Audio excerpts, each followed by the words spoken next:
Well, first of all, welcome everyone. Thanks for coming out to Bluegrass Lodge 4 today. We're excited to have Congressman Barr with us. As we've done in the past, what I'm going to do is turn it over to FOP State President Burl Perdue, and he'll do some introductions for us.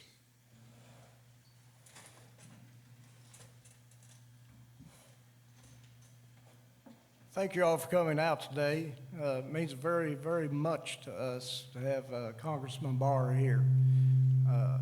Congressman Barr is a stalwart for law enforcement. He's our cornerstone. He fights for us every day and has for the last 10 years, Congressman, in Congress. He's been there with us from day one. He is the best. I couldn't ask for a better representation for the 6th District. And I'd like to introduce our man, Andy Barr.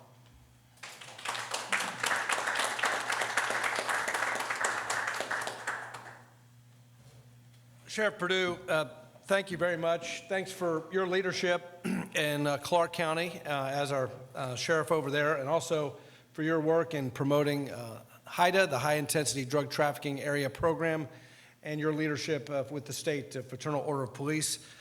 Jeremy Russell, thank you for hosting us here at the Lodge. Appreciate the Fraternal Order of Police hosting us here today. We were here for a very sober reason.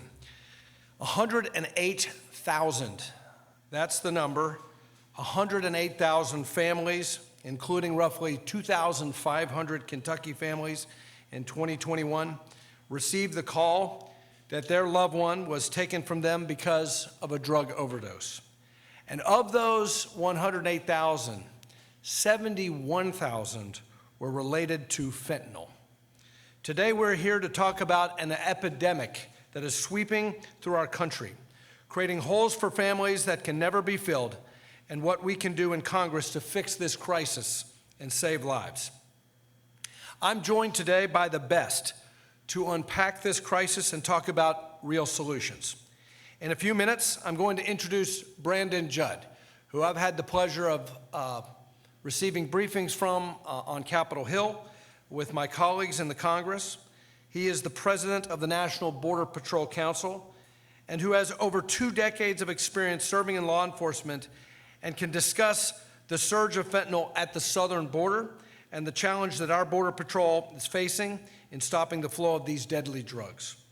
But before I do, I want to outline a few key points. First of all, in 2021, the first year of the Biden administration's open borders policy agenda, enough fentanyl was encountered at the southern border to kill every man, woman, and child in America 7 times over. This year, the flow of fentanyl has not slowed. This is a chemical weapons attack against the American people.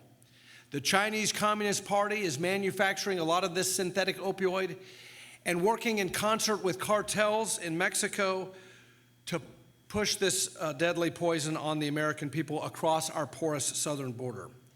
In fiscal year 2022, which ended in September, over 14,000 pounds of poisonous fentanyl was encountered at the border.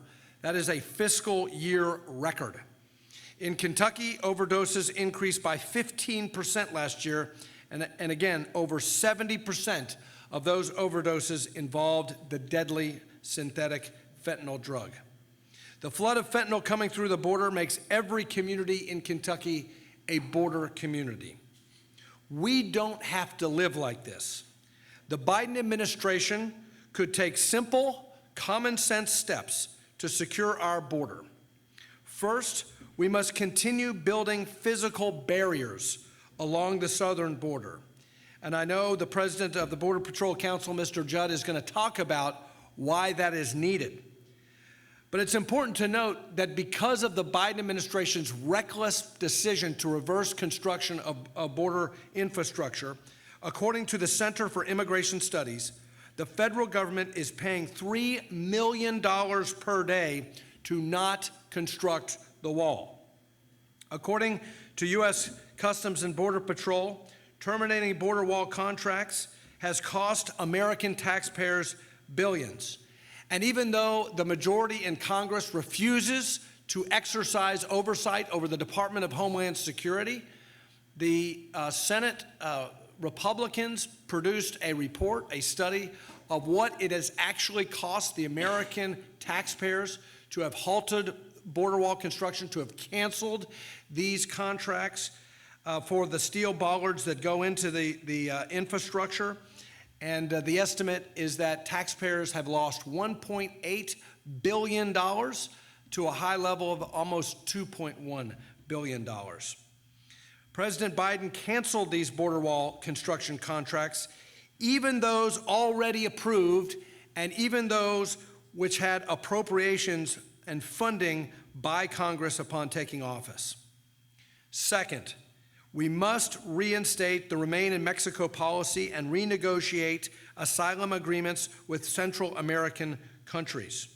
This would dramatically decrease the record number of migrants we've seen at the border that are drowning out resources that could be geared toward fentanyl drug trafficking efforts. Now, the numbers don't lie. It's very obvious what has happened as a result of the reversal of the border security policies from the previous administration. A 300% increase in illegal border crossing apprehensions or encounters as a result of these senseless policies. 3.5 million illegal immigrants apprehended or encountered at the southern border, and Border Patrol estimates that over 1 million illegal immigrants have been getaways or have been allowed to go into the interior of the country. And by the way, these are not all individuals from Mexico or Central or South America. These illegal immigrants are coming from over 160 countries, and that's just the individuals who have been apprehended at the border. This includes almost 100 individuals on the terror watch list this year alone. Finally, this administration and congressional Democrats need to join Republicans in a bipartisan manner to end once and for all efforts to defund or abolish the police. Supporting local law enforcement and enhancing their resources, as Clark County Sheriff Burl Perdue and the Kentucky Narcotics Officers Association President Jackie Hunt will speak to in a moment, is critical to putting an end to the scourge of addiction. The pain that this crisis is causing American families throughout the country is something that Debbie Raines and her family know all too well after losing her son to a fentanyl overdose in 2015. She's going to talk about Zach and his story. Since then, Debbie has turned into an advocate and worked with the U.S. Attorney's Office in Louisville to raise awareness about fentanyl and support law enforcement efforts to combat fentanyl throughout the Commonwealth. Debbie, you are a hero in this fight, and I want to thank you and your willingness to share your story. We are here for families like yours and to ensure that other families do not have to endure the tragedy that has profoundly impacted yours. With that, I'd like to invite some of our speakers up here, and at the end, I'm going to conclude, and I'm going to talk about some policy solutions in very detailed ways that we need to put into place. And it should be a bipartisan effort, but I can tell you, House Republicans have made a commitment to America, and these policy prescriptions are squarely in the priority list of the commitment to America. And we will make these policy solutions a priority in the next Congress. With that, I would like to invite Brandon Judd to the podium. As I said earlier, Brandon is the president of the National Border Patrol Council, and he will talk about the connection between our southern border, the lack of operational control of our southern border, and the fentanyl crisis that we're facing in our country. Brandon, thanks for coming to Kentucky. Thank you. Thank you very much. Good afternoon. Like I said, as Congressman Barr said, my name is Brandon Jett. I'm the president of the National Border Patrol Council. By way of resume, I've been a Border Patrol agent for 25 years. I've been stationed on the southwest border, been stationed on the northern border. I've been able to see everything that goes on, whether it's on the coastal, northern, or southwest border. Wish I could say it was good to be here, but in reality, every single citizen of Kentucky should be very upset at me and my failures to secure the border to ensure the safety and security of your children, your friends, your family members, and your neighbors. Unfortunately, due to policy that we're currently seeing right now, there's no way that we can get the crisis under control, whether that's the illegal immigration crisis or whether that's the drug crisis that's crossing our borders today. The Drug Enforcement Administration estimates that 96% of all the fentanyl that is in the United States crosses the southwest border from Mexico. The precursors are coming from China, and that is a very scary aspect of border security. The moment China has its hands in anything, it's nearly impossible to get rid of their influence. And they have extreme influence right now on the cartels in Mexico. When you look at the operating model of the Gulf Cartel, the Sinaloa Cartel, these dangerous criminal organizations, it is upsetting to know that it would have been very easy for this administration to get everything that we see on the southwest border under control. Yet they abolished every single policy that the former administration put in that allowed us to take the handcuffs off the good guys and put them on the bad guys. Until we stop romanticizing criminals and vilifying the good men and women of law enforcement, we will never be able to protect our children, our neighbors, and our family members. We've got to look at what actually works, and we've got to go back to smart policy and look at and protect citizens of the United States rather than pandering to activist communities that want this open border nightmare to continue. When you look at the wall, every single time we get asked, why is a wall effective? The reason it's so effective is because it allows us to dictate where illegal crossings take place. When we can dictate where those crossings take place, our effectiveness rate goes way up. We can start to go after the cartels, we can start to go after their products. But when you look at the policies right now, when you look at the catch and release, which is the main driver, you can listen to Vice President Kamala Harris as much as you want. She can talk about climate change. She can talk about political instability, crime. She can talk about all of those issues. But those issues have been around in these countries for as long as I've been alive. Yet we've never seen what we're seeing today. And the number one driver that allows the cartels to bring so much of their product across the border is illegal immigration.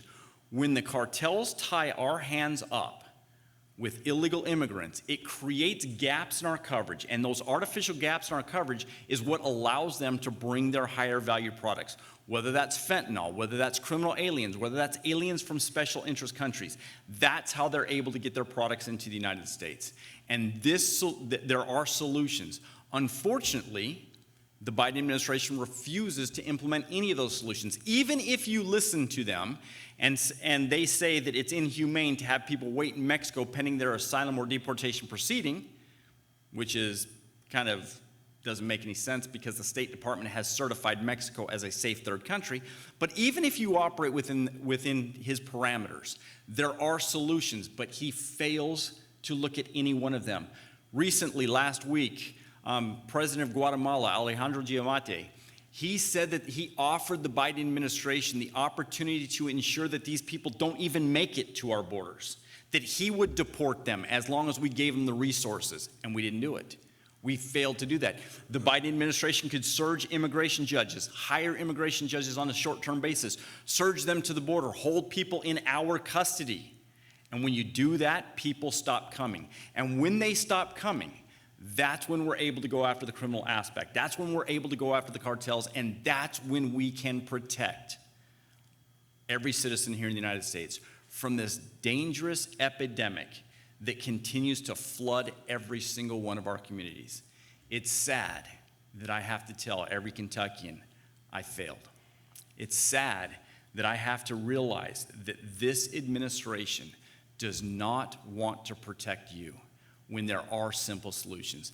I appreciate Congressman Barr. I appreciate his leadership on this issue. I appreciate that he's willing to take a deep dive and look at what needs to be done. And hopefully, there will be legislative fixes. But right now, immediately, there are policy fixes that this administration can put into place that they failed to do. Appreciate your time, Congressman Barr. Thank you. Thank you. Thank you very much. Brandon, thank you very much. And now I'm going to ask Sheriff Perdue to come back to the podium. As I indicated before, Sheriff Perdue is the Clark County Sheriff. He's the current president of the State Fraternal Order of Police. But he's also been a great partner with our office in helping to bring Appalachia HIDA, or the High Intensity Drug Trafficking Area designation, to Clark County back in 2020. That has boosted resources to facilitate partnership in drug interdiction efforts between federal, state, and local law enforcement. This is a very important program, the HIDA program. Once those deadly drugs come across the southern border, then we need partnerships at the local, federal, and state law enforcement level to get at the high-level traffickers, bring them into federal court, and get those prosecutions to put these people behind bars. So with that, Sheriff Perdue, please elaborate a little bit for us. Thank you, Congressman, and again, thank all of you all for attending today. I'm not going to give you a bunch of numbers, a bunch of statistics. We have other people that can do that. I'm going to give you my opinion as Clark County Sheriff, what I've seen, what I hear from my narcotics officers that I have one assigned to HIDA, I have one assigned to Desi East, Special Investigations of State Police. I'm going to relate to you what I hear, and just a little bit something from the past, too. And again, thank you, Congressman, for the HIDA program. Let me speak on HIDA real briefly. It's not easy to get into. Now, there are several different HIDA agencies. Congressman Barr, he helped establish the one in my area with Clark County, Montgomery County, and Powell County. We have some federal officers, state officers that are also on that. Very hard to establish, but he got the funding for it. And, you know, we're central Kentucky, but kind of on the fringe. So we don't always get the publicity and we don't always get the funding, but Congressman Barr made sure that happened. So we're proud to be members of HIDA. Again, I want to tell you, I'm not a prophet, but 4 years ago, I recorded a commercial for Congressman Barr's campaign for re-election. In that commercial, I spoke about what we're talking about today. 4 years ago, I spoke about open borders, how it affects law enforcement. I talked about this being a crisis. The tons of illegal narcotics, heroin, methamphetamine, fentanyl, all this crossing into the United States from the southern border by the tons. Gangs, criminals, illegally coming to our country, unvetted, flooding our towns, counties, and our nation. All these scourges we as law enforcement had to deal with daily. I personally thought it was a terrible situation then. However, it's worse now than it's ever been. I could have never predicted 4 years ago, moving forward, how much worse it could be. And it's getting worse and more dire every day under the policies that these men are working under. I commend you on the border. You have a tough job. I'd like to commend Congressman Barr for being on the forefront since day one when he was elected first to serve as a representative for the 6th District. He's been combating these issues, which are the utmost importance to our state and national security, and it is a national security issue. He's fought against defunding the police when it wasn't popular. Now people are going away from defunding the police, and looks like you were ahead of the curve. These things are very, very important to us. He's also led the way in fighting the opioid epidemic through funding not only law enforcement, that's just a small part of it. He's led the way in funding through education and rehabilitation because we do not need nor want repeat offenders. Simply put, Congressman Barr stands for what the vast, and I mean vast majority of Americans and our Commonwealth citizens support. He supports law and order. He supports law enforcement and our officers. He supports securing our border for legal immigration and stemming the flow of illegal narcotics, again, into our towns, counties, and the nation. In closing, let me say, with Congressman Barr, and hopefully some same-minded men and women in Congress, there will be light at the end of the tunnel for this crisis. He'll help put in policies, place policies, and laws to protect our citizens. In 4 years, I'd like to make another commercial for you, Congressman, and say we not only have hope now, we have seen great results from your great leadership. Thank you, Congressman, for your steadfast support of law enforcement officers, the Constitution, and our nation. Thank you, sir.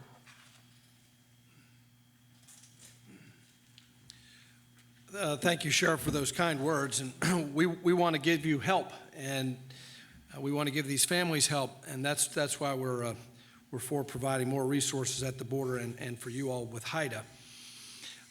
If there's one thing that I hear traveling my district, representing local law enforcement and also corrections officers, prosecutors, court officials, lawyers, it's that the vast majority of the criminal docket in our communities, in our congressional district, in our counties, are drug-related. The vast majority of inmates in our jails are there because of drugs. And recently, I visited with our narcotics officers in Washington, D.C., and we talked about this, and we talked about the difficult job that they are asked to do day in and day out. They put their lives on the line to do very dangerous work, to track down narcotics traffickers and put them behind bars.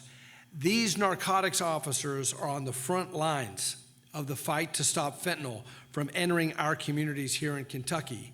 And we will now hear from Jackie Hunt, the president of the Kentucky Narcotics Officers Association. And I wanted Jackie and his organization to be represented here because it was my conversation with them where they were very clear and unambiguous that the crisis that we're facing on the streets here in Kentucky is directly related to the lack of security on our southern border. So with that, Jackie, come forward and offer your thoughts.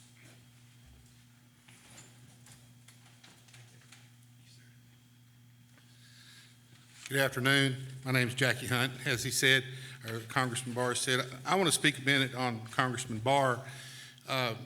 Every year I travel along with the Kentucky delegation, as he just mentioned, to Washington, D.C. to meet with congressmen and senators who represent our district, part of national narcotics, and it's all the narcotics people in the country. And we talk to Congress to try to tell them exactly what our problems in our community is. Congressman Barr has always been there. COVID the last couple of years has been hard, just the way things have been going, but he's always been one that was willing to sit down and be patient and listen to what we had to say. And that's so very important. You go to Washington, D.C., and to find somebody that's actually going to listen to what you want to say and it's impacting your state. He represents Kentucky, and that's a very important thing because sometimes in a political stage, some people forget where they come from. He's not one of them people. So we really appreciate that. I'm also a director of an Appalachia HIDA task force, and that's a hard row to hoe. And he did secure HIDA funding for his area, and that's a very tough thing to do, and it's done on a federal level. And that's federal dollars working in our communities in Kentucky.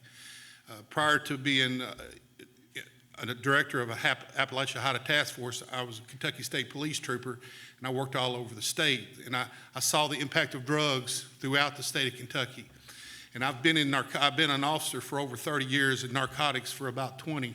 I've never seen the problem with narcotics the way we are with fentanyl right now. I've never seen it. They were mixing fentanyl with heroin, which was causing problems. Heroin's a downer, fentanyl's a downer, methamphetamine's an upper. You get an upper and a downer and you mix it together and it's really powerful and it causes a lot of problems. We've never seen overdose deaths like we have in the last few years, and it's fentanyl and it's coming from our southwest border.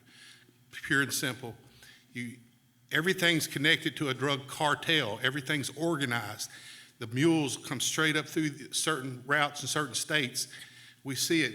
We talk to our colleagues on the border. They're doing their best job they can with handcuffed hands. So I just want to say that We appreciate what people like Congressman Barr are doing for us, and yes, we have a major problem with fentanyl in Kentucky. He talked about the low overdose deaths in Kentucky. That equals last year 73% of all overdoses in Kentucky, 73% were fentanyl related. I mean, fentanyl wasn't even around a few years ago in Kentucky. Now 73% of our narcotics deaths in Kentucky last year were fentanyl related. So, keep that in mind. And like I said, we praise Congressman Barr for bringing us here today and for all the help and work he's done on a national level for Kentucky and for Kentucky narcotics. And we really appreciate it. And I'm not going to speak much longer because I want to hear what Ms. Raines has to say, because she has a very powerful message. Thank you. Thank you, Mr. Hunt. Thank you. I appreciate that, Jackie. Well, for over 30 years, Debbie Raines was a dedicated teacher in Jessamine County.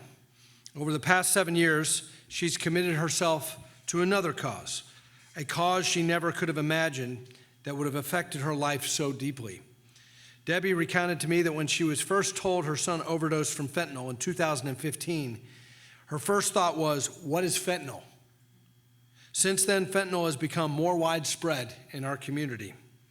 Debbie, we are so grateful for your work. It might seem like the fentanyl epidemic has no end in sight, but you have our word that we are going to keep working with you to honor Zach and save other lives. Debbie, the podium's yours.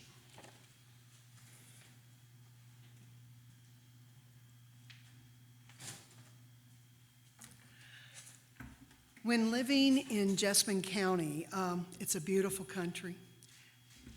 Life offers opportunities and growth and happiness. And this basically describes pretty much most counties and communities in Kentucky. But life can also offer some surprises, and sometimes they're hard to navigate. Our only son, Zach, had an upbringing very similar to most Kentucky kids. He had lots of smiles at school, lots of friends. He enjoyed doing things like playing the guitar and running down the soccer field to score a goal. And as parents, my husband, Walt, and myself, we were full-time, employees, but we did volunteer anytime it was needed. And Zach, unfortunately, he started out casually using drugs, but it didn't take long till he was frequently using drugs and then regularly using drugs. We did not expect this to be a long-term challenge. We thought many families do. You go to the doctors, you get medicine, you're fixed. The drug that was used could not be stopped or fixed. Even with professional help, we found that drugs had a continuous allure on our son, and he would experience many months of sobriety, even a whole year or more, which we saw a quick end when it was the help from our drug dealers or suppliers. On July 4th, 2015, unfortunately, Zach passed from a fentanyl overdose. That was the day our world crashed. Even with him successfully completing a rehab, drugs had that uncontrollable draw. The fentanyl he died from came in the mail, so unexpectedly, nonchalantly actually, because that envelope sat on my counter for 3 days before I gave it to him. Whether my son knew it was fentanyl or not, he definitely did not know that even a few tiny grains of that substance was deadly. In 2015, the drug was just really starting to be used in Kentucky illegally. Now in America, I think you can say that fentanyl is mentioned in about every news feed. I can confidentially say that most Americans recognize the word, but do not actually understand the deadly effect. This generation is really paying a price for our neglect. Neglect because we allow the opportunity to have fentanyl in every city in America. How can I say that confidently? 97% of Americans own cell phones. 85% own smartphones. Smartphone users, most of them, use the internet. This convenience of that internet enables drugs to be ordered, mailed, and personally delivered to your door. That is a parent's nightmare. To stop the flow of drugs in our country, we're going to have to make a conscious effort. And together with law enforcement and the judicial system, they have tried to stop the flow of fentanyl, but it's coming in at a faster rate each day. Thus, more deaths a year. Yes, I do believe that education can slow the use and lower the death toll, but we need not to only educate students. We need to educate parents, coaches, ministers, employers, and even those retired. Why? Because all of those groups mentioned have families and would be devastated if they lost one member of the family. The heartbroken voices of families like ours and the deceased loved ones like Zach can teach us a very important fact. Fentanyl is closer than you think. Thank you.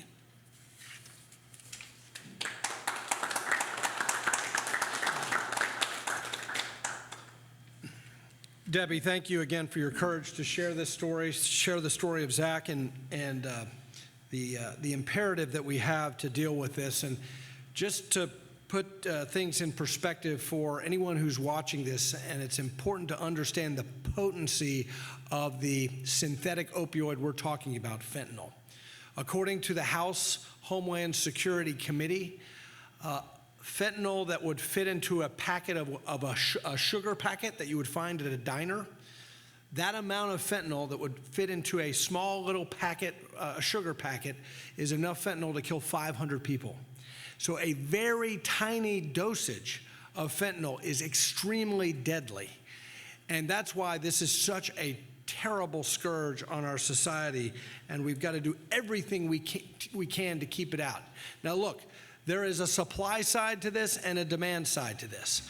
And we need rehabilitation programs, we need addiction recovery programs, and we've been an advocate for those programs in the Congress, working with the University of Kentucky, our addiction recovery working group, and wonderful not-for-profits that work with people who are struggling with addiction. We've supported Narcan and making sure that first responders have what they need. We recently announced a grant with the City of Lexington, the Be Free program, to reduce barriers to reentry, to get those who are struggling with addiction job training and rehabilitation services and other things like that. That certainly, those are programs that are needed. But the supply side of this equation is also important. And in order to stop the supply into our communities, there are some concrete policy changes that we can put into place immediately that would constrain the supply of this deadly fentanyl and other drugs into our community. And the first one I'll mention to you is legislation that I have co-sponsored called the Border Security for America Act. It's H.R. 4828. It would complete construction of border wall infrastructure. It would provide much more resources to Border Patrol agents like Brandon Judd and his colleagues with the National Border Patrol Council. It would invest in new technologies to supplement the physical infrastructure. It would codify the migrant protection protocols, also known as the Remain in Mexico policy, so that if there are asylum claims, those claims would be evaluated before, not after, these individuals cross our southern border. It would permit Customs and Border Protection agents access to federal lands. Right now, believe it or not, Customs and Border Protection are deliberately excluded from certain parts of the border by the Biden administration as a matter of policy. This is wrong. Border Patrol agents need to have access to every inch of our southwest border. The legislation would also expedite removal of unaccompanied minors who are not being trafficked. And again, this bill is endorsed by the National Border Patrol Council. That's one solution. There's another bill that I commend to your attention that my colleague Debbie Lesko from Arizona has introduced that would reform our asylum laws to bolster the credible fear standard. It is simply not true when the Biden administration says that everyone that approaches the southern border has a legitimate claim. That is absolutely false. Mr. Judd could tell you that that's false. The Border Patrol agents can tell you that's false. Somehow when an illegal immigrant comes to the border and says that they're afraid, that does not give them special status.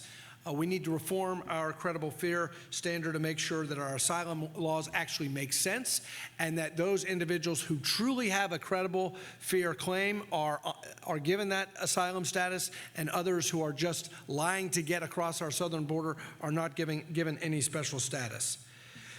Then there is the Halt Fentanyl Act, and this is particularly frustrating to me because the majority in the Congress has spent repeated efforts trying to decriminalize drugs, and in one bill in particular, they offered a bill multiple times to remove marijuana from the Schedule 1 list.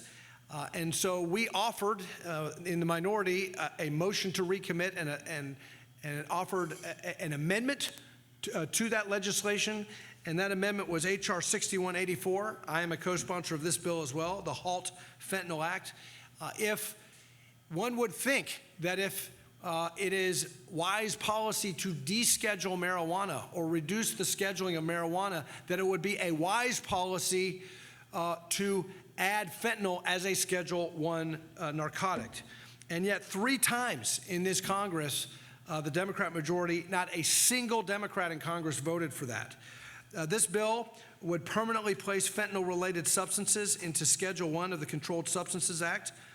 And I think that is obviously, with the stories told here today, a policy change that needs to happen.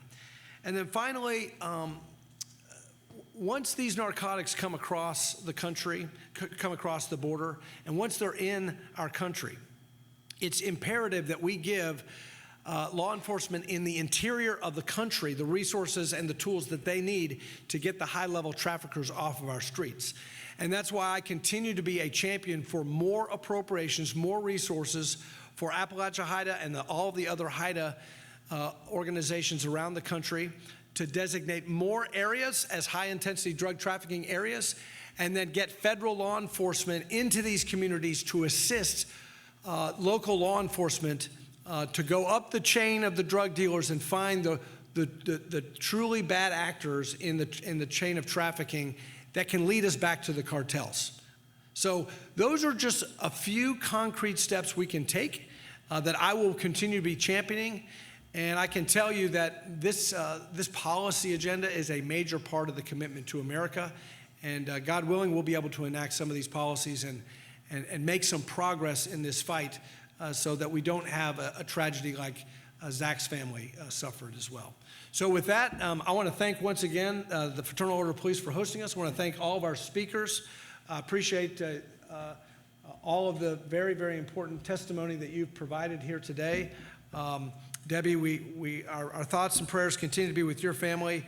Jackie, thanks for the perspective of the Kentucky Narcotics Officers Association. Sheriff Perdue, thank you very much for your leadership in HIDA.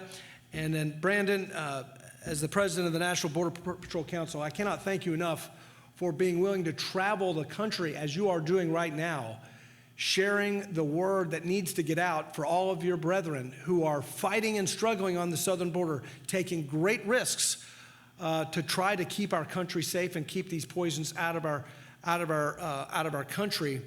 What happens on the border doesn't stay at the border, and we need to remember that. that even though Kentucky is not physically on the border, Kentucky has been victimized. Kentucky families have been victimized by the fact that we don't have policies to secure our southern border.